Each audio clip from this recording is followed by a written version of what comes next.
प्रश्न का, और आप हमारी कथा को लबिस स्टूडियो रामपुर बाजार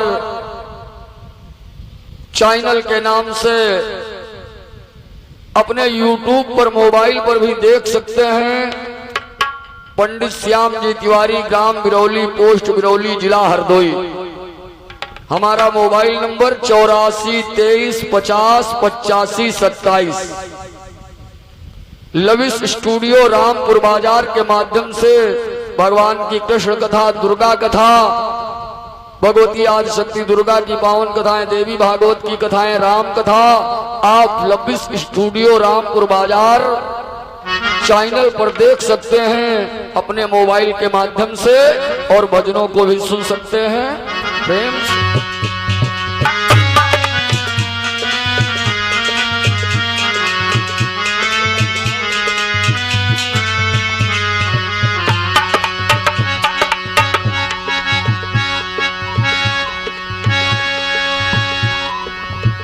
वह कहाँ और सुमुख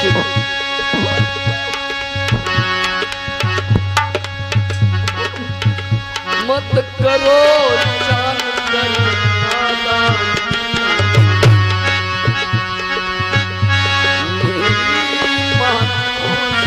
पाओ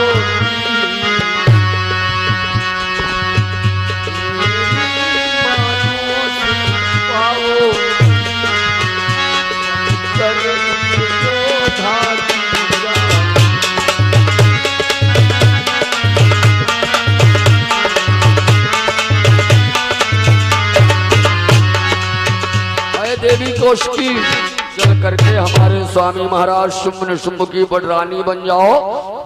चंड मुंड ने कहा, देवी कौशिकी ने कहा, ऐ चंड और मुंड, मैंने पहले ही बता दिया, तुम कहते हो मैं वास्तव में बड़ी दुर्बल नारी हूं, लेकिन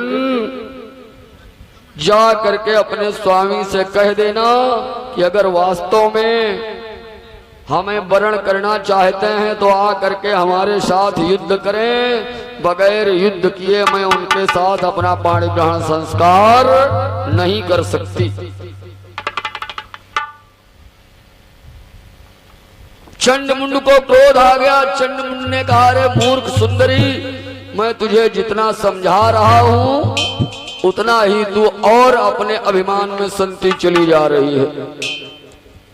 बोले, ओ मूर्ख सुंदरी, मैं जितना तुझको समझाता हूं उतना ही, जितना ही तुझे राज रानी बनने की राह सुझाता हूं उतना ही तू और बढ़ती चली जा रही है।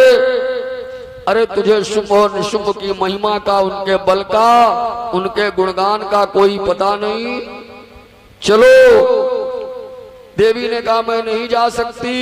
चंडमुंड वापस लौट करके पहुंचे महाराज शुभ और निशुभ के पास। कहा, राजन, उस देवी ने एक प्रण किया है, वो कहती है कि जो मुझे युद्ध में जीतेगा उसके संग ब्याह करूंगी मैं, वरना यूं ही कुंवारी रहकर जीवन निर्वाह करूंगी।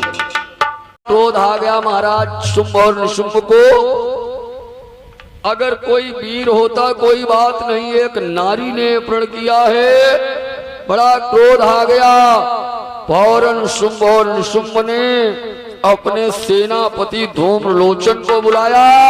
कहा, जाओ ऐ धूम्रलोचन, धूम्रलोचन त्वया दृष्टा शोषु प्रीचिकीर्षिता।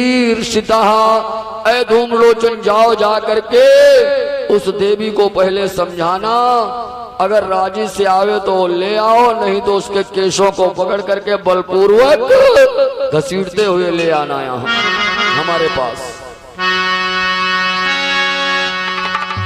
शुंभ निशुंभ ने धूम्रलोचन से कहा, है सेनापति धूम्रलोचन, एक काम करना है तुम्हें। बोला कि देखो, अरे धूम्रलोचन, वह कौन सुंदरी नारी है, देखो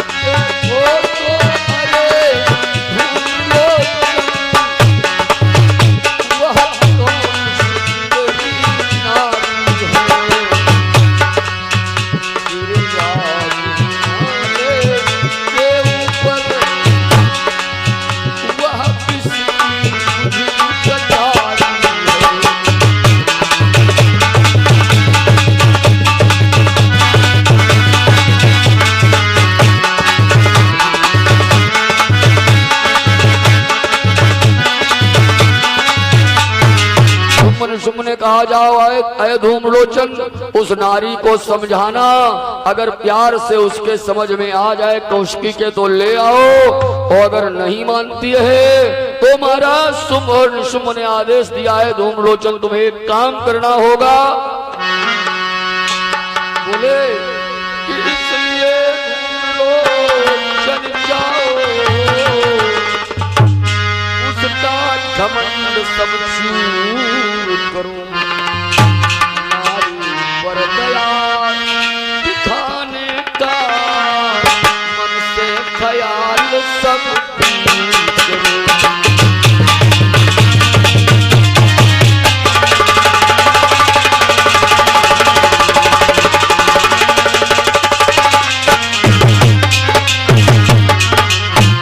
जाओ है धूम्रलोचन, जा करके उसे समझाना, अगर न माने, अगर रास्ते में पहाड़ भी आवे उसे भी चूर चूर करके जबरन उस नारी को, उस देवी को हमारे पास ले आओ।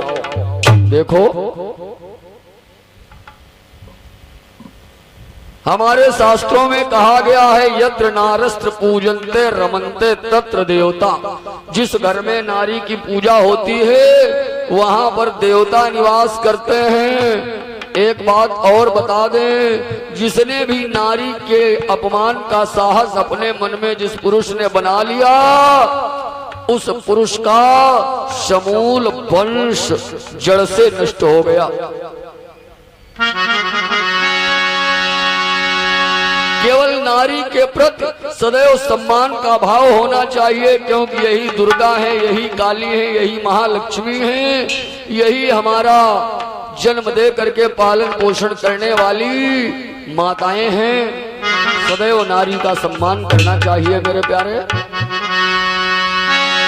और जिसने भी नारी पर गंदी निगाह डाली वो समूल नष्ट हो गया। जरा देखें, ऐसे ख्यालों से लंका का राजा नष्ट हुआ।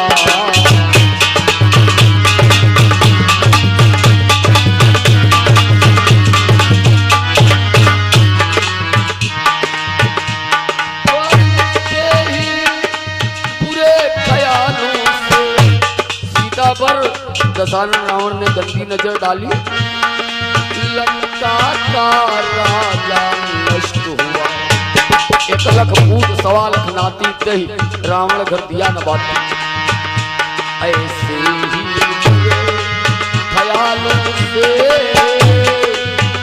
दुर्योधन भी है नष्ट हुआ।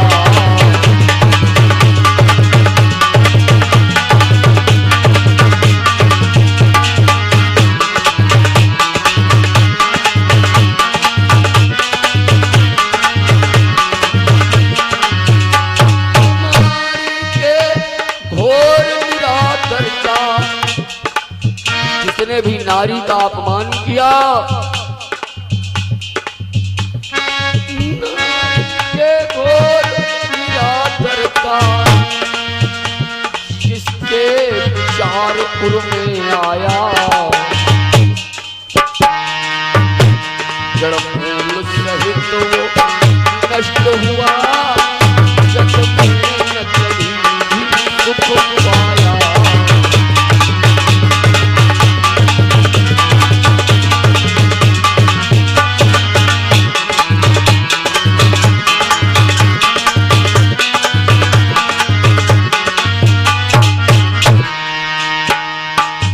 धूम्रलोचन सेनापति शुम्भ निशुम्भ का सजाई अपनी विशाल वाहिनी सेना जा करके पहुंच गया हिमालय पर्वत के ऊपर, जहां पर माता कौशिकी बैठी हुई हैं।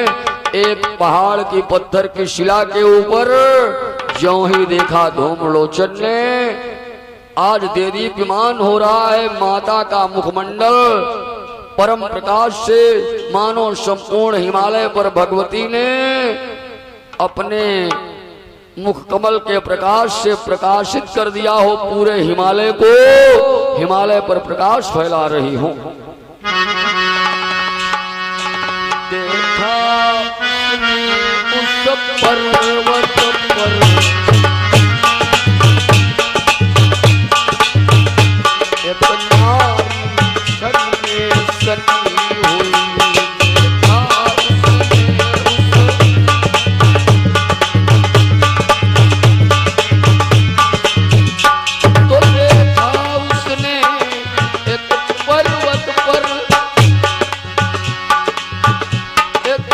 तुम्हारी छवि में सनी हुई, गौरी की सुंदर दिखती है, गौरी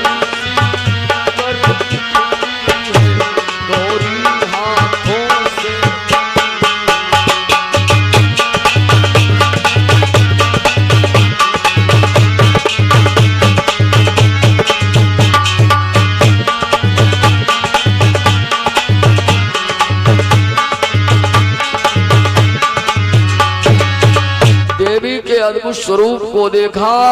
धूम्रलोचन ने जो ही पत्थर की शिला पर बैठी हुई है मां कौशिकी, मंत्र मुग्ध हो गया। क्यों न मंत्र मुग्ध हो जाता। कहने का ये तात्पर्य है, भला बताओ जिसके नेत्रों को माता के दर्शन मिल जाएं, उसका जीवन धन्य क्यों नहीं हो जाएगा। आज मैया बैठी हुई है, धूम्रलोचन ने देखा, मन में सोचा ये वास्तव में कोई महान शक्ति देवी है, कोई साधारण नारी है नहीं। मैया को मन से प्रणाम किया और प्रणाम करने के बाद जो ही राक्षसी भाव मन में आया, मेघों सा गर्जन करके देवी कौशिकी के सामने जा करके कहने लगा, अरे सुंदरी, तू बड़ी स्वाभिमानी बनती है, तूने हमारे स्वामी शुंभ और निशुंभ का कहना नहीं माना। अय देवी, चल तू चल करके हमारे महाराज शुंभ और निशुंभ की पटरानी बन जा। धूम्रलोचन कहने लगा कि सुंदरी शुंभ की बातों को जो तूने अभी न माना है,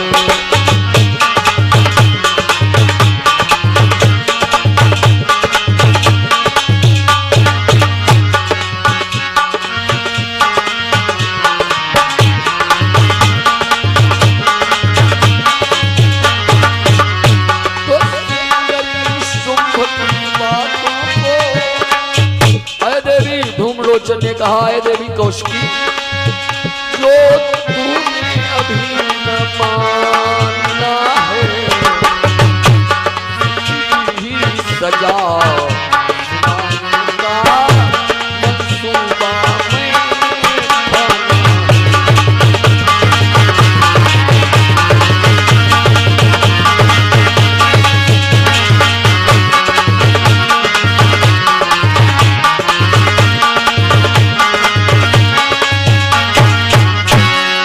कहा, चल करके तू हमारे स्वामी महाराज शुंभ निशुंभ की पटरानी बन जा।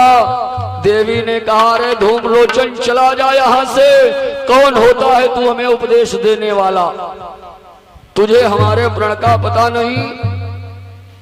मैंने अपने जीवन में संकल्प किया है कि जो मुझे युद्ध में जीतेगा उसके संग ब्याह करूंगी मैं, वरना यूं ही कुंवारी रहकर जीवन निर्वाह करूंगी मैं।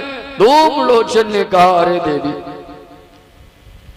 मान जा, नहीं तो तुझे बलात् हमें तेरी चोटी पकड़ करके ले चलना पड़ेगा। भगवती ने कहा, तुझमें दम थम है अगर तो आ जा हमारे सामने लड़ने के लिए। आज लड़ने के लिए तैयार हो गया धूम्रलोचन। जब धूम्रलोचन लड़ने के लिए तैयार हो गया, इसने अपनी रष्टि उठाई, दृष्टि उठा करके भगवती के ऊपर प्रहार किया। आज मैया के सिंह ने अपने मुंह से उस रिष्ट नाम के शस्त्र को चबा डाला। अब स्थिति क्या है? धूम्रलोचन ने मैया के ऊपर बाण का प्रहार किया, फौरन सिंह ने अपने मुंह से बाण पकड़कर उसे तोड़ ताड़ कर फेंक दिया। मुग्दर उठाया,